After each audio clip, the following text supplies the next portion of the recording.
Yesu ashimwe. Uyu munsi nashatse tuganire ku ijambo kwezwa. Mbega urejejwe? Mbega wiyeza gute? Pawulo we aravuga ngo nahinduye umubiri wanjye, unawuhinduye umuja, kugira ngo nze mpeze neza. Mu yandi majambo, umubiri we yansi iby'umubiri we wifuza kugira ngo aheze neza. Muri uko kwezwa rero turabire hamwe amajambo mu Batesalonike 4:3 haranditse ngo icyo Imana igomba ni ukwezwa kwanyu no kwirinda ubushurashuzi. Yesu ashimwe cyane. Umva ngo icyo Imana igomba ni ukwezwa kwanyu no kwirinda ubushurashuzi. Mu yandi majambo, mutsinde umubiri, mutsinde kameremere y'umubiri, mwanke iby'umubiri ugomba bitari byiza kugira ngo mubashe kwezwa. Yesu ashimwe cyane. Amajambo y'Imana aduhamagarira guheba kameremere, guheba iby'umubiri wifuza kugira ngo ubashe kuba wo kwezwa. Turazi ko amaraso Yesu atweza, ariko natwe ibice byacu tugomba kubyeza, tugomba kubifasha kugira ngo tugere mu kwezwa neza, tugendere ku murongo w'Imana ugomba.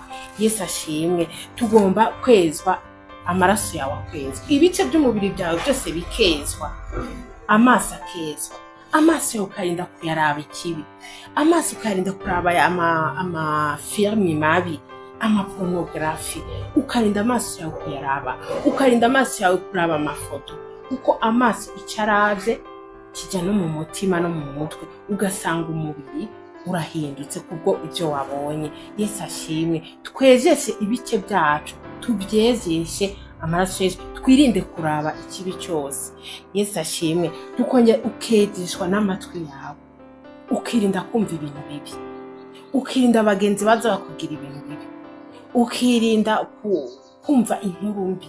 Hari inkuru mbi, hari indirimbo mbi, indirimbo zitavuga neza Imana, indirimbo zidahesha Imana icyubahiro, ukirinda kuzumva kugira ngo ugume wezesha ibice byawe by'umubiri bigume byejejwe.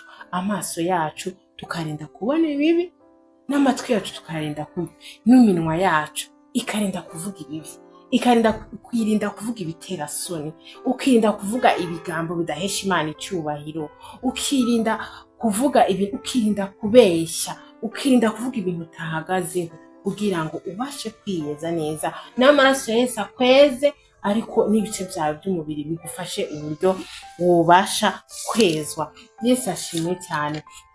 Twiyeze muri byose, kuko turabiye hamwe nawe ubyiyumviriye, amatwi, umunwa, amaso byose bijyana mu mutima, bikaca bijyana no mu bwonko, bigatuma umubiri wawe wohinduka, bikaba byotuma bigukwegera mu byaha. Rero twirinde kameremere y'umubiri, dutsinde umubiri wacu, tugendere mu nzira nziza. Abagenzi babo bahebe, umugenzi aza kosha ibibi umuhebe, abagenzi batavuga ibintu bihesha Imana icyubahiro ubahebe, abantu bakora ibintu by'uruterasoni ubahebe, maze wegere Imana ikugirire neza. Muvandimwe, mu nshuti, ndaguhamagarira kwegera Imana, utsinde kameremere y'umubiri. Mwene data, ndaguhamagarira kwegera Imana, utsinde kameremere y'umubiri, utsinde umubiri.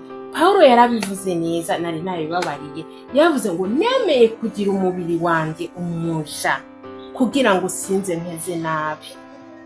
Mu yandi majambo, yemeye gutsinda iby'umubiri ushaka, yemeye guhindura umubiri ntiyemere ibyo ushaka kugira ngo adaheza nabi. Mwene data, tsinda kameremere y'umubiri, ahubwo ukora ibyo Imana ishaka bihesha icyubahiro Imana. Shalom shalom.